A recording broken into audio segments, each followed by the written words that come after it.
नमस्कार, स्वागत है आपका गीता माइंडोरा पर। मैं मनु वर्मा आपका शुक्रिया, हार्दिक अभिनंदन करता हूँ। आज हम बात करने वाले हैं कि आपका जो केबीएस और एनबीएस का इंटरव्यू होगा, उसमें क्या कॉमन मिस्टेक्स आप करते हैं, उनके बारे में, ठीक है? तो आज हम टॉप 10 इंटरव्यू मिस्टेक्स के बारे में जानने वाले हैं, जो आप अधिकतर करते ही करते हैं, ठीक है? तो चलिए स्टार्ट करते हैं और देखते हैं क्या है आपकी कुछ कॉमन मिस्टेक। सबसे पहले आपको क्या करना है, बीइंग लेट। यदि आप लेट होते हैं, हालांकि ये कोई ऐसी चीज नहीं है कि आप वहां पे लेट होंगे, क्योंकि लेट होंगे तो आप इंटरव्यू का हिस्सा ही नहीं बन पाएंगे। बट फिर भी आप ध्यान रखिए कि इंटरव्यू के टाइम पर आप लेट नहीं होइए, क्योंकि वहां पर आपका डॉक्यूमेंट वेरिफिकेशन भी होगा। तो टाइम से पहुंचिए और अपने वेरिफिकेशन को कंप्लीट कीजिए और उसके बाद इंटरव्यू का पार्ट बनिए, ठीक है? तो सबसे पहला आपको क्या याद रखना है कि आपको लेट नहीं होना है, आपको लेट नहीं होना है। नेक्स्ट है लैक ऑफ प्रिपरेशन। अभी आपके पास टाइम है तो अच्छे से प्रिपेयर कीजिए। यदि आप प्रिपरेशन नहीं करेंगे, मान लीजिए डेमो है, मेन पार्ट जो है डेमो ही होता है, क्योंकि वो आपकी नॉलेज ऑलरेडी चेक कर चुके हैं थ्रू एग्जामिनेशन। उन्होंने एग्जाम कराया, आपका टायर 1 कराया, टायर 2 कराया। टायर 2 में भी आपका डिस्क्रिप्टिव, ऑब्जेक्टिव दोनों ही टाइप के एग्जाम्स उन्होंने कंडक्ट करा लिए। तो उनको आपको पता है कि उनको पता है कि आपके पास नॉलेज है, बट जो नॉलेज उनको चाहिए वो है आपके पास या नहीं, उनके लिए चाहिए कि क्या आप बच्चों को पढ़ा पाओगे या नहीं पढ़ा पाओगे। तो मेन क्या है, आपको डेमो अच्छे से प्रिपेयर करना है और जो भी मैंने आपको बताया है वो सारी चीजें अच्छे से प्रिपरेशन करके जानी है, ठीक है? तो लैक ऑफ प्रिपरेशन यदि आपके पास होगी, आप अच्छे से प्रिपेयर नहीं करेंगे, तो शायद आप बहुत बड़ी मिस्टेक्स करेंगे और आपके मार्क्स भी कम आएंगे। तो आपको क्या करना है, अच्छे से प्रिपरेशन करना है। नेक्स्ट है डिसऑनेस्टी।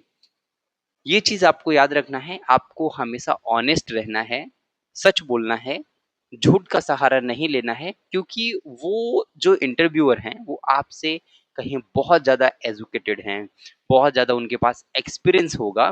तो आप वहां पर अगर डिसऑनेस्ट होंगे तो क्या होगा, वो तुरंत समझ जाएंगे और कहीं ना कहीं आपको उसका लॉस होगा, ठीक है? तो ध्यान रखना है आपको। थर्ड पॉइंट नेक्स्ट है बीइंग ओवर पर्सनल। आपको पर्सनल चीजें वहां पर डिस्कस नहीं करना है, किसी भी टाइप का जो सिंपैथी है उसको गेन करने की कोशिश नहीं करना है। आपकी लाइफ में चाहे कुछ भी चल रहा हो, आप चाहे कितनी भी प्रॉब्लम में हो, आप ये ना सोचे कि मैं पर्सनल बातें करूंगा और वहां पर मुझे सिंपैथी मिल जाएगी, ऐसा नहीं होगा। तो आप ये सब करने का ट्राई भी ना करें, ये बात आपको याद रखना है फोर्थ पॉइंट में। आपका फिफ्थ पॉइंट है क्रिटिसाइजिंग एम्प्लॉइज। जैसे बहुत सारे सिचुएशन बेस्ड क्वेश्चंस वो आपसे पूछेंगे, तो यदि आप अपने ही एम्प्लॉइज को या आपके जो कलीग्स होंगे उनको क्रिटिसाइज करेंगे, तो कहीं ना कहीं वो आप पर भी ब्लेम आता है, ठीक है? कि आप अपने ही एम्प्लॉइज को क्रिटिसाइज कर रहे हैं। जैसे मान लीजिए आपसे एक क्वेश्चन पूछा गया कि बच्चा जो है वो पढ़ने में अच्छा नहीं है या फिर डल है, तो आपका क्या रोल होगा, आप उसे कैसे इम्प्रूव करेंगे? तो आपको ये बिल्कुल भी उसमें ऐड नहीं करना है कि ये टीचर की कमी है, जो टीचर उसको पढ़ा रहा था उसने ऐसा नहीं किया, ये सब आपको नहीं बोलना है। क्यों नहीं बोलना है? ये शो करता है कि आप जो है अपने जो कलीग्स हैं, आपके जो साथी हैं, उनको नीचा दिखाने की कोशिश कर रहे हैं, उनको क्रिटिसाइज कर रहे हैं। तो आपको ऐसा बिल्कुल भी नहीं करना है किसी भी पॉइंट पर। नेक्स्ट है इन अप्रोप्रिएट अटायर। आप चाहे कितना भी अच्छा बोले, कितना भी अच्छा डेमो दे, आपकी पर्सनालिटी चाहे कितनी भी अच्छी हो, लेकिन यदि आपका ड्रेसिंग सेंस अच्छा नहीं है तो उसका इम्प्रेशन अच्छा नहीं पड़ता। तो आपको अपना ड्रेसिंग सेंस अच्छा रखना है, क्योंकि dressing sense is most important for us. वो हमारे लिए बहुत ज्यादा इंपॉर्टेंट है, चाहे वो लेडीज हों या जेंट्स हों। अब ड्रेसिंग सेंस का मीन्स ये नहीं है कि आप जो है बढ़िया बढ़िया कपड़े पहन के जाएं, एकदम न्यू आपकी क्लॉथ्स होने चाहिए, पुराने नहीं होने चाहिए, ऐसा कुछ भी नहीं है। ड्रेसिंग सेंस का मीन्स ये है कि आप जो कपड़े आपने पहने हैं उसमें कंफर्टेबल हैं या नहीं। आपने कपड़े तो बहुत अच्छे से पहन लिए, ये जो प्रॉब्लम आती है खासकर जो हमारी बहनें हैं उनके साथ बहुत प्रॉब्लम आती है, क्योंकि कुछ हमारी बहनें हैं जो साड़ी नहीं पहनती हैं और इंटरव्यू के टाइम पर वो साड़ी पहन के जाती है। तो वहाँ पर होता क्या है, उसका इफ़ेक्ट ये पड़ता है कि वो फर्स्ट टाइम वहाँ पर पहन रही हैं, तो उनको अनकम्फर्ट फ़ील होता है। तो आप जो भी पहन रहे हैं, जो भी आपने यूनिफ़ॉर्म सेलेक्ट की है, वो कम्फर्टेबल होनी चाहिए। आपको लगना चाहिए इंटरव्यूअर को कि भई ये जो है कम्फर्टेबल है, अच्छे से बात कर पा रहा है, इसके अंदर कॉन्फिडेंस है, तभी वो आपको अच्छे मार्क्स देंगे, ठीक है? तो आपको इन एप्रोप्रिएट अटायर में नहीं जाना है, सही आपको परिवेश में जाना है, आपकी पर्सनैलिटी अच्छी दिखनी चाहिए। Next, poor body language. Poor body language, अब एक चीज आप नोटिस करना, जैसे मैं स्टार्टिंग में आता हूं, मैं क्या बोलता हूं? नमस्कार, स्वागत है आपका गीता माइंडोरा पर। मैं मनु वर्मा आपका शुक्रिया हार्दिक अभिनंदन करता हूं। मैं मनु वर्मा आपका शुक्रिया हार्दिक अभिनंदन करता हूं। अब यहाँ पे क्या हुआ, आपने देखा कि मेरे अंदर एक अलग ही कॉन्फिडेंस होता है, मैं एक कॉन्फिडेंस के साथ बोलता हूं, मेरा बॉडी लैंग्वेज उस चीज को कहता है, मेरा बॉडी लैंग्वेज बिल्कुल करेक्ट पोस्चर में है वहां पे। तो ये चीज आपको भी याद रखना है कि आप जब इंटरव्यू दे रहे हैं, आपका बॉडी लैंग्वेज अच्छा होना चाहिए। अगर मैं ही आपसे बोलूं, हेलो दोस्तों, स्वागत है आपका गीता माइंडोरा पर, तो उसका क्या इफेक्ट अच्छा पड़ेगा? नहीं पड़ेगा, क्योंकि मेरे अंदर वो एनर्जी नहीं दिख रही है। मेरी बॉडी लैंग्वेज जो मैंने अभी बोला उसके अकॉर्डिंग नहीं है। तो आपकी बॉडी लैंग्वेज सही होनी चाहिए। आप जब वहां पर बैठ रहे हैं, आपका करेक्ट पोस्चर होना चाहिए। बहुत ज्यादा झुककर आपको नहीं बैठना है, बहुत ज्यादा एकदम अकड़ू बनकर नहीं बैठना है। नॉर्मल पोस्चर में आपको बैठना है, कंफर्ट जोन में होकर, ठीक है? टेंशन नहीं लेना है बिल्कुल भी, वो भी आपकी तरह इंसान है, ठीक है? तो आपको याद रखना है कि आपका जो बॉडी लैंग्वेज है वो हमेशा अच्छा होना चाहिए।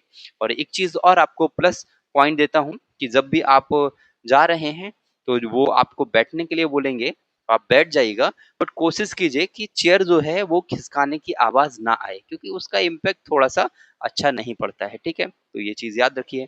नेक्स्ट है अनक्लियर कम्युनिकेशन। अनक्लियर कम्युनिकेशन, अगर मैं आपसे बात कर रहा हूँ और मेरा जो कम्युनिकेशन है वो क्लियर नहीं है, मैं जो बोलना चाह रहा हूँ वो आपके पास तक क्लियर पहुंच ही नहीं रहा है, तो क्या उसका अच्छा इफेक्ट पड़ेगा? नहीं, बिल्कुल नहीं। तो आपको याद रखना है, आप जो बोल रहे हैं वो एकदम क्लियर होना चाहिए। कि कम्युनिकेशन बिल्डअप कैसे होगा, जो इंटरव्यूअर है वो आप में इंटरेस्ट कैसे क्रिएट करेगा, या आप उसमें इंटरेस्ट कैसे क्रिएट करेंगे? अपने कम्युनिकेशन स्किल्स के थ्रू। तो आपकी जो वर्डिंग है, आप जो अपने माउथ से वर्ड्स निकाल रहे हैं, वो क्लियर होने चाहिए, और ना बहुत ज्यादा लाउडर होने चाहिए और ना ही बहुत ज्यादा उनका साउंड कम होना चाहिए। तो इन चीजों का याद रखिए। अगर आप इन मैंने जो 10 पॉइंट्स मैं जो 10 पॉइंट्स बताने वाला हूँ, वो सारे पॉइंट्स को यदि आप याद रखेंगे, तो डेफिनेटली उसका बहुत अच्छा इम्पैक्ट पड़ने वाला है। Next, being over smart. एक चीज याद रखिए, कभी भी ओवर स्मार्ट पर्सन अच्छा नहीं होता। स्मार्ट बनना ये बहुत अच्छी बात है कि स्मार्ट आप हैं, लेकिन स्मार्ट का मीन्स क्या है? Smart by thinking, smart by communication, वो रहना है। दिखने से कुछ नहीं होने वाला कि आप बहुत अच्छा दिख रहे हैं, आपने बहुत बढ़िया से हेयर किए हैं और बहुत बढ़िया बढ़िया आप परफ्यूम लगा के गए हैं। परफ्यूम वगैरह लगा के ना जाएं, ठीक है? अच्छा रहेगा, वो सब शोभा नहीं देता है। अरे वो चाहे तो एक से एक अच्छा परफ्यूम लगा के बैठेंगे वहां पे, क्या दिखाना चाहते हैं आप? परफ्यूम लगा के आप जाएंगे तो क्या दिखाना चाहते हैं? तो परफ्यूम वगैरह लगा के ना जाएं। आपको क्या करना है? स्मार्ट बनना है, बट ओवर स्मार्ट नहीं बनना है। और इंटरव्यूअर अगर किसी चीज को बोल रहे हैं, आपको नहीं पता है, तो सिंपली आप बोल दीजिएगा कि सर मुझे इसके बारे में नहीं पता है और मैं इसको जानने की कोशिश करूंगा, आगे से ऐसा नहीं होगा। मतलब अपनी गलती को एक्सेप्ट करना है। ऐसा नहीं कि मैंने जो बोला वही ठीक है, आप जो बोल रहे सर आपने तो गलत बताया, मैंने जो बोला वो करेक्ट है। लड़ना नहीं है उनसे, वो इंटरव्यूअर हैं, वो आपको मार्क्स देंगे, सिर्फ मार्क्स नहीं देंगे, आपकी लाइफ देने वाले हैं वो आपको लाइफ देने वाले हैं। Next, lacking enthusiasm. आपके अंदर लैक ऑफ इंथुजियाज्म है, तो वो भी क्या होगा? आपके बिहेवियर पर बहुत ही निगेटिव इम्पैक्ट क्रिएट करने वाला है। तो जितने भी 10 पॉइंट्स मैंने अभी आपको बताए, सारे पॉइंट्स एक एक चुनिंदा पॉइंट्स है। इन सारे पॉइंट्स पर वर्क करिए, कहीं पे भी कमी है तो उस कमी को दूर करिए, और यकीन मानिए जब आप वापस आएंगे तो आप खुद कहेंगे कि सर आपने जो बोला था उससे मेरे अंदर कॉन्फिडेंस था, जुनून था, और उसी जुनून, उसी कॉन्फिडेंस, उसी प्रिपरेशन के अकॉर्डिंग मैंने तैयारी की और आज मैं सेलेक्टेड हूँ। ऐसा आप मुझसे बोल ले आएंगे जब भी आपका रिजल्ट आएगा तो। ठीक है, एक क्विक रिवीजन कर लेते हैं कि कौन कौन से पॉइंट्स हैं आपको याद रखना है। पहला मैंने क्या बताया, बीइंग लेट, आपको लेट नहीं होना है। नेक्स्ट मैंने क्या बताया कि आपको बढ़िया से प्रिपरेशन करके जानी है। नेक्स्ट क्या, आपको ऑनेस्टली रहना है, ठीक है, जो भी है सच बोलना है। बीइंग ओवर पर्सनल, आपको पर्सनल बिल्कुल भी नहीं होना। नेक्स्ट क्या है, क्रिटिसाइजिंग एम्प्लॉइज, आपको अपने एम्प्लॉइज को क्रिटिसाइज नहीं करना। नेक्स्ट, इन अप्रोप्रिएट अटायर, आपको बढ़िया सी ड्रेस में जाना है और कंफर्टेबल ड्रेस में जाना है। ठीक है, नेक्स्ट, पुअर बॉडी लैंग्वेज, आपकी बॉडी लैंग्वेज अच्छी होनी चाहिए, पुअर नहीं होनी चाहिए।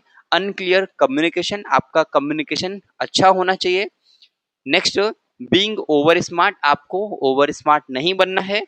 एंड लास्ट, लैकिंग इंथुजियाज्म, आपके अंदर इंथुजियाज्म दिखना चाहिए, उसका लैक नहीं दिखना चाहिए। ठीक है, और वीडियो अच्छी लगी हो तो वीडियो को लाइक कर दीजिएगा, चैनल को सब्सक्राइब कर लीजिए यदि आप चैनल पे फर्स्ट टाइम विजिट कर रहे हैं तो।